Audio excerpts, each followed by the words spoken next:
Small cap ஸ்டாக்ஸ்ல ஒரு பங்கோட விலை 5 ரூபாய். நமக்கு முதலீடு பண்றதுக்கு ஈஸியாகவும் இருக்கு. அந்த மாதிரி ஷேர்ஸ்ல இன்வெஸ்ட் பண்ணா பெரிய பிரச்சனையில போய் மாட்டிப்போம் அப்படின்றதுக்கு இப்ப நடந்திருக்கிறது ஒரு மிகப்பெரிய உதாரணம். என்ன நடந்தது, ஏன் நடந்தது, யாரெல்லாம் பாதிக்கப்பட்டிருக்காங்க, கடன் வாங்கின பணத்தை அந்த நிறுவனம் என்ன பண்ணுச்சு, மக்கள் பங்குச்சந்தையில போய் தவறான பங்குகள்ல மாட்டிக்க கூடாது அப்படின்ற ஒரு எண்ணத்துல எடுக்கப்படக்கூடிய நிகழ்வு இது. வணக்கம் சார். வணக்கம் சார், இந்த ஜென்சால் இன்ஜினியரிங் என்ன நடந்தது சார்? சார், ஃபஸ்ட்டு இவங்க வந்து 2 பிரதர்ஸ், ஜக்கி பிரதர்ஸ் அப்படிம்பாங்க. ஒருத்தர் பேர் அன்மோல், இன்னொருத்தர் பேர் புனித். இது வந்து இவங்க ரொம்ப ஆம்பிஷியஸ். ஒரு 5-6 வருஷத்துக்கு முன்னாடியே ஒரு பார்ட்டியில் நாங்கள் வந்து ஃபஸ்ட்டு க்ளீன் டெக் பில்லியனியர்ஸ் ஆகிறோம், லிஸ்டட் கம்பெனி நடத்திட்டு இருந்தாங்க, நாங்கள் பில்லியனியர் ஆக்க போகிறோம்னு. இவங்க போஸ்டர் பாய்ஸாக இருந்தாங்க. இவங்களோட ஒரு கம்பெனியில் தீபிகா பதுகோன், மகேந்தர் சிங் தோனி, இது மாதிரி ஆணுங்கள்லாம் பணம் போட்டிருந்தாங்க. பல பேருக்கு இவங்களோட கம்பெனி ரொம்ப பிடித்து போன கம்பெனி. இவங்கள்ட்ட 2 கம்பெனி இருந்தது. ஒன்று வந்து solar power construction, Turkey projects பண்ணுறது. இன்னொன்று வந்து வண்டியை கடனுக்கு வாங்கி வண்டியை வச்சு ஒரு டாக்ஸி சர்வீஸ் நடத்துறது. பெங்களூர் நீங்கள் போயிருக்கீங்கன்னா இந்த வண்டியை பார்த்துருப்பீங்க.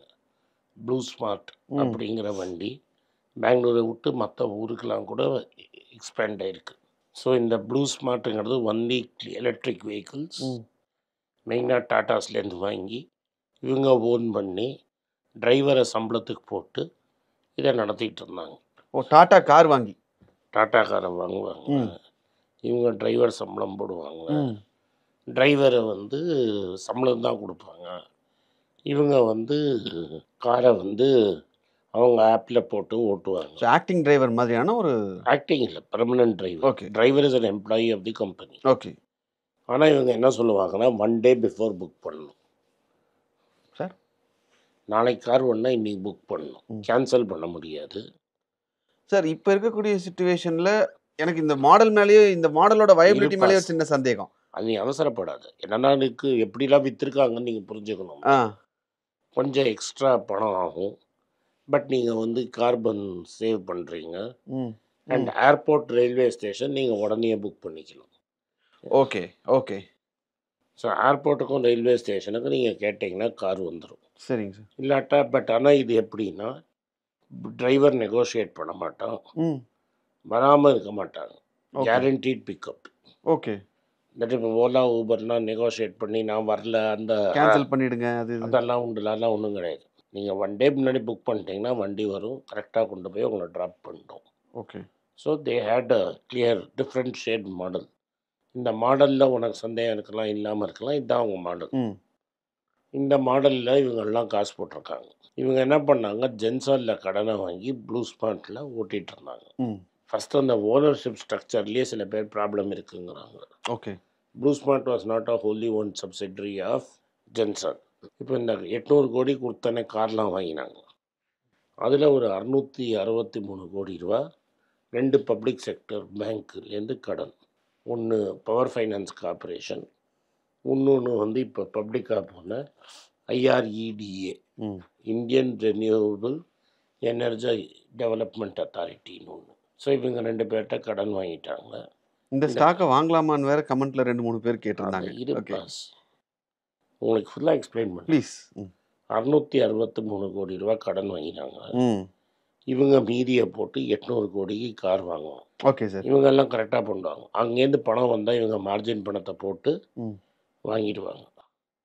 ஆனால் கோடு அப்படின்னு ஒரு ஆட்டோ கம்பெனி மூலமாக தான் ஆர்டர்ஸ் ப்ளேஸ் பண்ணுவாங்க.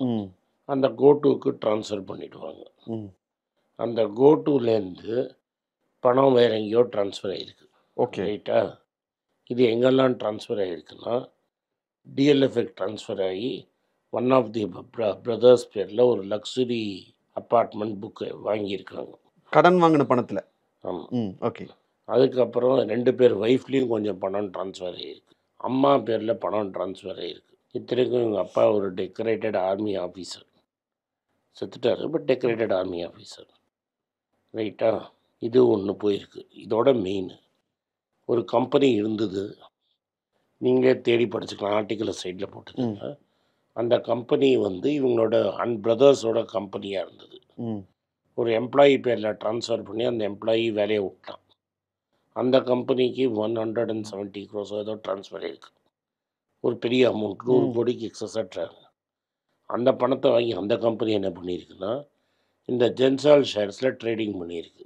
ஸோ இந்த ஷேர் விழவே விழாது. நீங்கள் தான் சொல்கிறீங்க சார், என்ன சார் அப்படியே நிற்குது சார் அப்படின்னா, நானே என் ஷேரை வாங்கி பை செல் பண்ணுறது, அதையும் பண்ணியிருக்காங்க. ஸோ அதில் ப்ராஃபிட். ஓகே. பம்ப் அண்ட் டம்பா சார்? பம்பு தான். ரைட்டா, டம்புக்குள்ளே பிடிச்சிட்டாங்க. டம்பும் ஆயிருக்கு. அதுக்கப்புறம் என்ன பண்ணியிருக்காங்கன்னா, நாங்கள் வந்து எலக்ட்ரிக் வெஹிக்கிள் மேனுஃபேக்சரிங் பண்ணுறோம் அப்படின்னு சொல்லி, ட்ரைக்கோ ஏதோ பேர், அது மாதிரி ஒரு வண்டி. அதனால 3 வீலர் மாதிரி. நீங்கள் ஆட்டோ வந்து ஒரு வீல் முன்னாடி இருக்கும், பின்னாடி 2 வீல் இருக்கும். இது முன்னாடி 2 வீல் இருக்கும், பின்னாடி ஒரு எக்ஸாக்ட் ஆப்போசிட் ஆஃப் ஆட்டோ. இந்த ஆட்டோ ஷோவில் அதெல்லாம் காமிச்சிட்டு என்ன சொல்லிட்டாங்க, மேனுஃபேக்சரிங்க்கு எங்களுக்கு ஒரே ஆர்டர்ஸ் இருக்குது, 30,000 ஆர்டர்ஸ் வச்சுருக்கோம். நீ ஆர்டர்னா ஃபுல்லி நீங்கள்லாம் எல்என்டியில் ஆர்டர் இருக்குது அப்படின்னு ஒன்றையே ஷேரை ஏற்றுவீங்களே. நேற்று சைனாக்காரன் பேசிட்டான்னு ஒன்றையே டான்ஸ் எல்லாம் ஆடி அப்படியே ட்ரம்ப் அக்ரிமெண்ட் கையெழுத்தப்பட்ட மாதிரி மார்க்கெட்டை ஏற்றி விட்டீங்கல்ல. அதே மாதிரி இது வந்து 30,000 ஆர்டர் அவன் பண்ணி விற்று எல்லாம் பண்ணிட்டான். இந்த செபி ஆஃபீஸரோ என்எஸ்சி ஆஃபீஸரோ அங்கே போய் பார்த்தா ஃபேக்ட்ரியில் இருக்கிறது 3 லேபர். ஒரு மேனுஃபேக்சரிங் இல்லை, அவன் டீ சாப்பிட்டு தம் அடித்து சுற்றின்னு இருக்கிறான். இதுதான் ரியாலிட்டி. 30,000 ஆர்டர்ஸ் எங்கடான்னு கேட்டால் லெட்டர் ஆஃப் இன்டென்ட். இந்த கிரெடிட் ரேட்டிங் ஏஜென்சி இருக்காங்கல்ல சார், லெட்டர் ஆஃப் இன்டென்ட்னா நான் உங்ககிட்ட வாங்கிக்கிறேன் அப்படின்னு. நான் உனக்கு லெட்டர் ஆஃப் இன்டென்ட் கொடுக்குற மாதிரி. இதான் ஸ்மால் கேப். இதெல்லாம் மின்ட்லேயும் பிஸ்னஸ் ஸ்டாண்டர்ட்லேயும் வந்திருக்கு. நீங்கள் படித்து தெரிஞ்சுக்கலாம். ஏன்னா நான் போய் பேசணுன்னு சொல்லலாம்ல, பல பேர் இருக்காங்க நம்ம போய் பேசுகிறோம்பாங்க. கிரெடிட் ரேட்டிங் ஏஜென்சி இருக்கா, அவன் என்ன பண்ணால் எல்லா பேங்க்லேருந்து ஸ்டேட்மெண்ட் கொண்டான்ட்டான், நீ கரெக்டாக இஎம்ஐ கட்டுறன்னு. மற்ற பேங்க்குக்கெல்லாம் ஸ்டேட்மெண்ட் கொடுத்துட்டு இங்கே கடன் வாங்கியிருக்காங்கல்ல, இவங்கள்ட்ட என்ன சொல்லிட்டான், ஐயா ஸ்டேட்மெண்ட்லாம் கொடுக்க முடியாது, ஆல் புக்ஸ் ஆர் ஆன் ஆர்டர்னு அவன்கிட்ட லெட்டர் வாங்கி தரேன்ட்டு இவனே லெட்டரை ஃபோர்ஸ் பண்ணி கொடுத்துட்டான். ஓகே. இஎம்ஐ கட்டாமையே இவங்க இஎம்ஐ கட்டுறான்னு அவன் லெட்டரை இவனே ரெடி பண்ணி கொடுத்துட்டாங்கிறாங்க. இப்போ என்ன சொல்கிறான், இல்லை ஒரு ரேட்டிங் ஏஜென்சி என்ன சொல்லியிருக்குன்னா, இல்லை ஸ்டேட்மெண்ட்டை கொண்டாடணுன்னா எங்களுக்கு ரேட்டிங்கே வேண்டான்னு வாபஸ் வாங்க பார்த்துருக்காங்க. செபி எப்போதும் என்னென்னா தப்பாக பண்ணுறவன வக்குன்னு பிடிச்சிரும். இப்போ இதில் கும்பகாரணம் மாதிரி இருந்திருக்காங்க. சரி, இதில் இந்த 1:10 ஸ்பிளிட் வர்றதை பார்த்து தான் இந்த ஸ்டாக்கு விலை இந்த மாதிரி நியூஸ்லாம் வந்து இறங்க ஆரம்பிச்சோம்னா அவர் என்ன பண்ண 550 ரூபாயிலேருந்து 580 ரூபாயிலேருந்து 120 ரூபா ஆயிடுச்சு. 52 வீக் ஹை வந்து 1126 சார். 126லேருந்து இப்போ லோ எவ்வளோ 117 இருக்குது. ஸோ உனக்கு 90% வேல்யூ போயிடுச்சு. ரைட்டா, இதெல்லாம் ஸ்டார் பர்ஃபார்மர். 6 month பேக் 1025, அப்படியே 90 டைம்ஸ் 90% காலியாமா. ஸோ இந்த எப்படி நம்ம எலி மாதிரி தானே, ரீட்டைல் இன்வெஸ்டர் எலிக்கு புரிய வைக்கிறது என்ன பண்ணால் 1000 ரூபா இருக்கிறச்ச 1:10 பண்ணிட்டான்னு வச்சுக்கோங்க, உனக்கு ஃபேஸ் வேல்யூ ஸ்பிளிட்டு கிட்டு ஒன்றும் தெரியாது. ஏன்னா நம்மளாம் கோவிட் ஜெனரேஷன், அதுக்காக பண்ணோன்னா முழிச்சுக்கிட்டோம். ஜஸ்டிஃபிகேஷனே இல்லாமல் இவன் ஏன் ஸ்பிளிட் பண்ணுறான்னு. Super sir. 1000 ரூபா ஷேரை நான் 10 பிரித்து கொடுத்தா 100 ரூபா ஷேரு. நியூஸ்லலாம் அந்த கம்பெனியை பற்றி நல்ல நியூஸாக வந்துகிட்டு இருக்கு.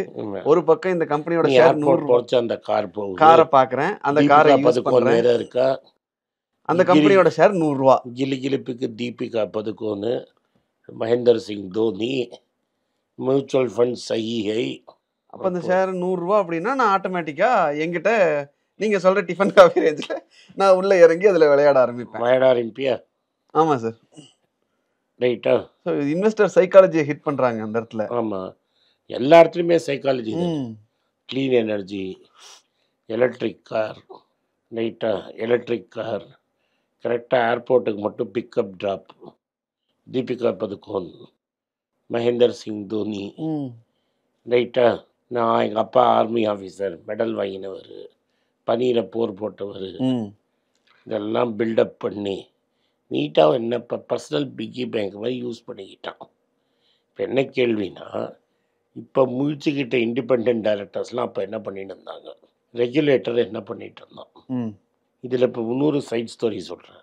முந்தா நேற்று தான் ஐஆர்இடிஏயோட ரிசல்ட்ஸ் வந்து ப்ராஃபிட்ஸ் ஆஃப் 47% அப்படின்னு ஸ்டாக்கெல்லாம் ஏற்றி விட்டீங்க. இப்போ பிஎஃப்சியும் ஐஆர்இடியும் சேர்ந்து 900 crores கொடுத்துருக்குறோம்.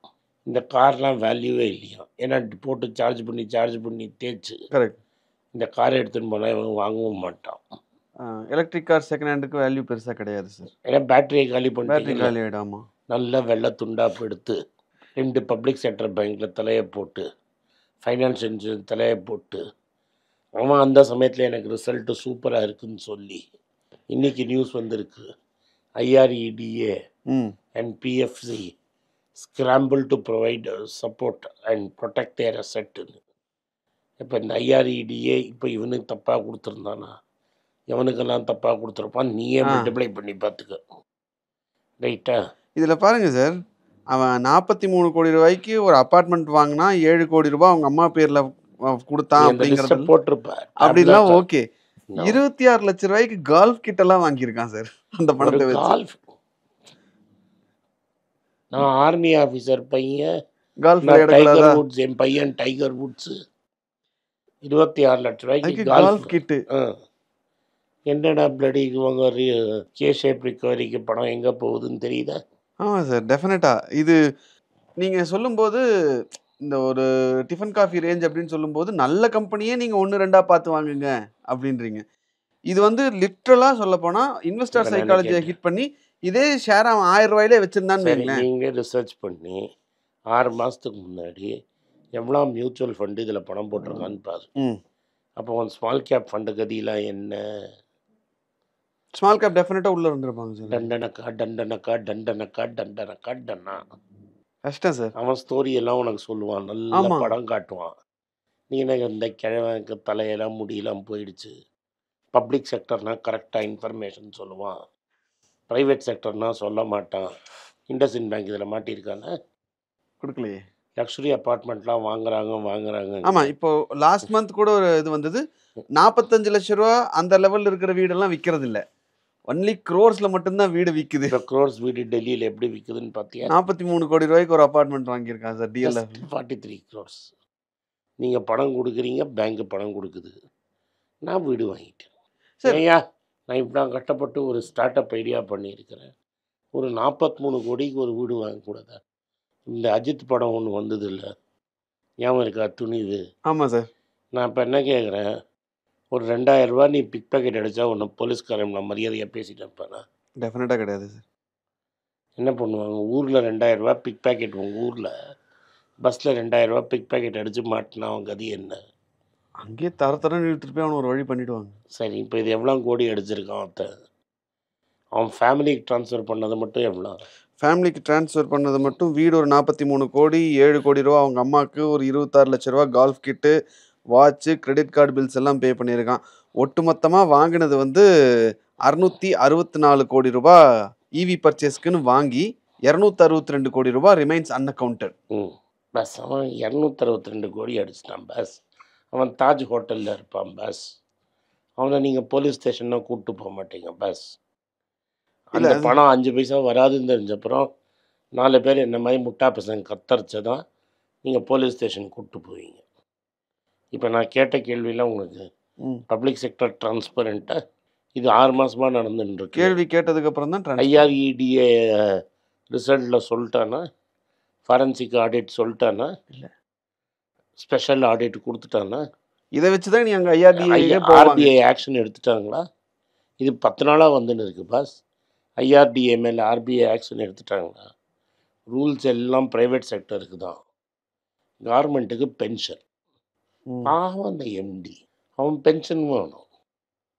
அவனுக்கு பென்ஷன், சம்பளம், காரு, கலைமகள் படிக்கிறதுக்கு கல்கி, ஆனந்த விகடன்னா ஹிந்தியில் படிக்கிறதுக்கு அலவன்ஸ், அதெல்லாம் கொடுப்போம்.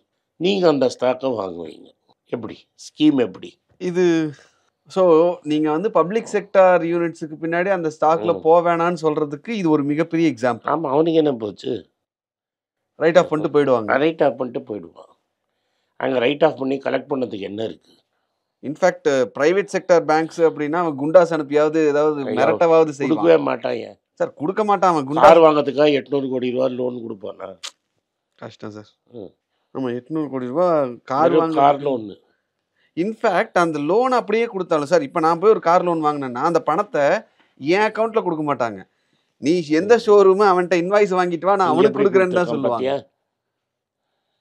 ஸ்பெஷல் பவங்கள்லாம் ஷோரூமோட அக்கௌண்ட்டுக்கு தான் நான் காசை போடுவேன். அவன் பணியில் வேலை செஞ்ச சோல்ஜரோட பையன்பா. எல்லாத்துக்கும் ஒவ்வொரு ரூல் தான், எல்லாருக்கும் ஒரே ரூல் கிடையாது. அதாவது பணக்காரனுக்கு இந்தியாவில் பணக்காரனுக்கு ஒரு ரூல், ஏழைக்கு ஒரு ரூல். இதுதான் இந்தியா. இதை தான் நான் உங்கள்கிட்ட சொன்னேன். என்ன வந்து தேச துரோகிங்கிறீங்க. இப்போ இந்த லாஸ் ஆச்சா, தோனி இவனுக்கு கையாட்டியிருப்பான் ப்ளூ ஸ்மார்ட்டுக்கு. அதுக்கே சரியாக ஒரு ஃபர்தர் என்டார்ஸ்மெண்ட் ஃபீயை கொஞ்சம் இன்வெஸ்ட்மெண்ட்டாக போட்டிருப்பான். இப்போ என்ன சொல்கிற நீ இதுக்கு? ஸோ அது நிலைமை அப்படி தான். பப்ளிக் செக்டர்னால் அது அவன் அக்கௌண்டபிலிட்டியே கிடையாது. ஓனர் இருந்தால் தான்ப்பா ஸ்டாஃப் அக்கௌண்டபிள். இப்போ சந்த டாடா கேபிட்டல் கொடுத்துருப்பானாம்லாம். டெஃபினட்டாக மாட்டாங்க. சந்திரசேகர் சும்மா விட்டுருவாரா லியோல் டாட்டா? அதுதான் சொல்லுவேன், அந்த ப்ரைவேட்லாம் அட்லீஸ்ட் நான் வாங்கின ஒரு சின்ன கடனுக்காவது நீ இது மாதிரி கோல் விட்டானா? நியோல் டாட்டாவை சும்மா விட்டுருவானா? டெஃபினட்டாக. பென்சேன்னு ஒருத்தர் இருந்தான், அந்த கதையை நம்ம பேசியிருக்கோம் ஒரு வாட்டி. அவன் வந்து டாடா ஃபைனான்ஸில் ஏமாற்றிட்டான். இது மாதிரி ஓகே. திலீப் பென்சேன்னு ஒருத்தன். டாடா ஃபைனான்ஸ்னு ஒரு கம்பெனி இருந்தது. அந்த டாடா ஃபைனான்ஸ்லேருந்து தான் இந்த டாடா கேபிட்டல் வந்தது.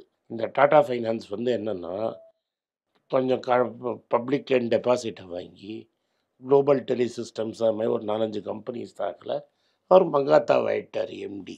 அந்த எம்டியை நம்பி ரத்தன் டாட்டா அவன் பர்சனல் பவர் அட்டார்னிலாம் கொடுத்துருந்தான். அந்த பணம் காணும். ஒரு எம்ப்ளாயியோ ஒரு டெபாசிட்டரோ யாரோ ஒருத்தர் whistle blower Ratan Tata letter எழுதிட்டான்.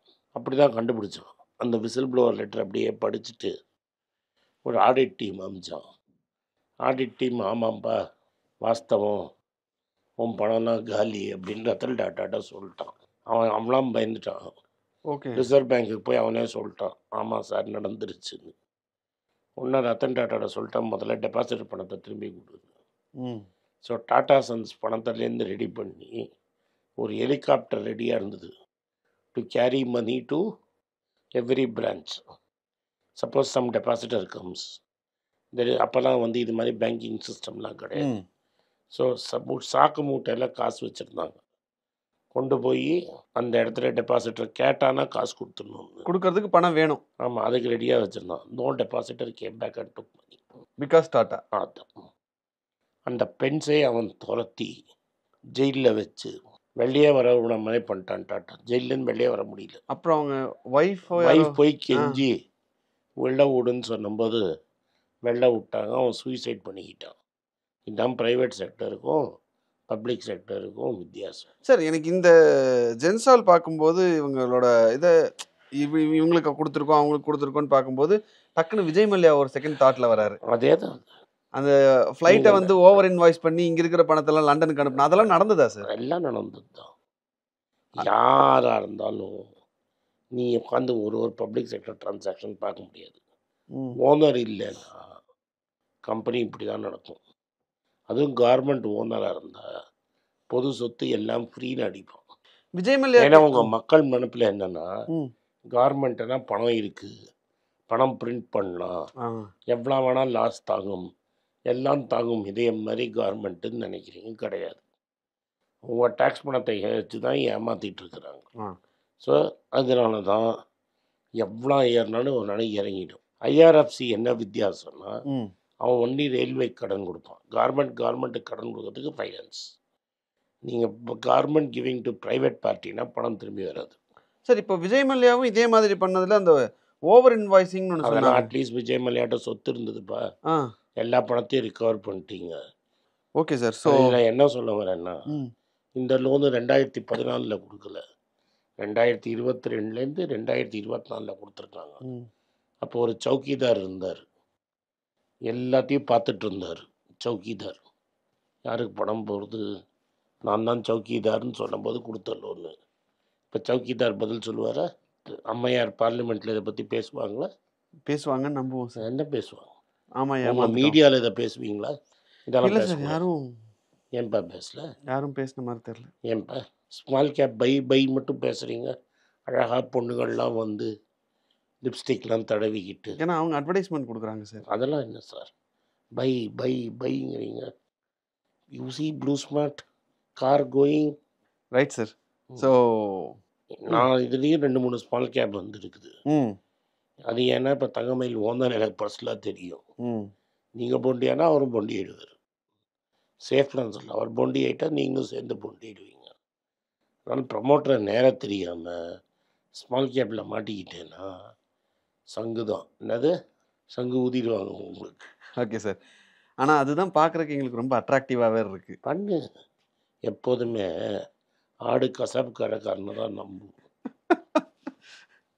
அப்படிதான் சார் இன்னைக்கு இருக்கக்கூடிய சுச்சுவேஷன் மார்க்கெட்டை பொறுத்த வரைக்கும் பார்த்தா. நான் திரும்பி சொல்கிறேன், 10 ஸ்டாக் நானே சொன்னாலும் 4 ஸ்டாக் அடிபடும். இந்த 6ல் பண்ணுற காசை 4ல் விடணும். நம்ம வியூவர்ஸே எடுத்துக்கிட்டோம்னாலுமே அவங்க கோல்டு விழுந்தாலே அவங்களுக்கு மனசு தாங்க மாட்டேங்குது சார். இது என்ன ஜஸ்ட் 90%. 90% சார். இதில் பார்த்தேன், நான் ஆக்டிவ் மியூச்சுவல் ஃபண்டில் காசை போட்டிருப்பேன். ம் அவன் இந்த ஸ்டாக்கை வாங்கியிருப்பான். உனக்கு அவனுக்கு தெரியவே தெரியாது. ஒன்று டிஸ்ட்ரிபியூட்டர் என்ன சொல்லுவான், வாட் அ கிரேட் ஸ்டாக் அப்படிமா. நீயும் மண்டைய உருட்டின்னு இருப்ப. அவன் ஃபீஸை வாங்கிப்பான். ம் ஏஎம்சி ப்ராஃபிட்டை பண்ணும். அவன் தோனிக்கு காசு கொடுப்பான். அவன் டிவியில் வந்து மியூச்சுவல் ஃபண்ட் சஹி ஹைம்மா.